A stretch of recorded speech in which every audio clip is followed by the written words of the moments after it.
Kita saja kalau misalkan terdesak ya, Demokrat pasti akan mencari, akan bela diri. Jadi setelah kita berhentikan, itu ini mobil rental mas.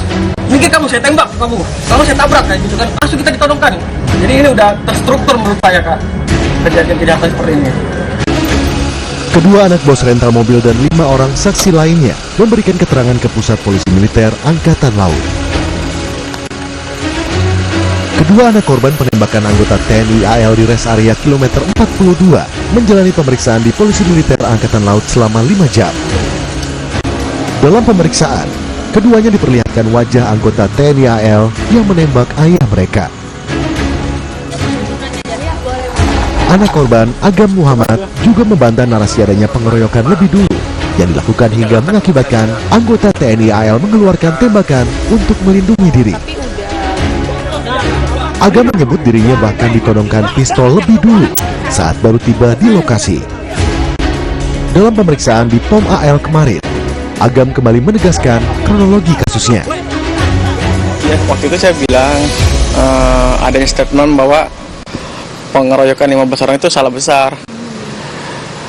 Kasus ini harus terang benderang karena harus dikronologikan dari awal. Kalau tidak dari awal, jadi tidak sempurna kak untuk kasus seperti ini. Malah kita dituduh sebagai pengeroyok gitu.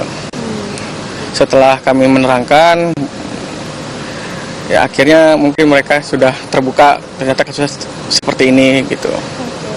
Tadi sempat ditemuin sama 3 orang dari TNI AL-nya yang oknum waktu itu atau gimana?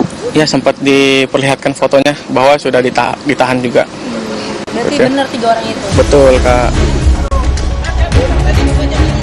Sebelumnya TNI Angkatan Laut menyebut penembakan yang dilakukan oleh anggota TNI AL di res area kilometer 45 tol Tangerang Merak karena pembelaan diri.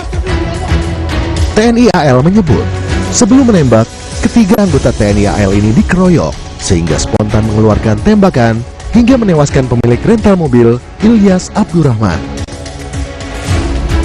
Ketiganya diduga sedang melakukan pengamanan dalam proses jual beli mobil di res area.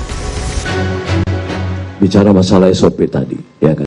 Nah kalau saya dihadapkan kepada pengeroyokan, berarti kan sebetulnya kan sama-sama nggak tahu siapa yang akan mati, ya kan ya.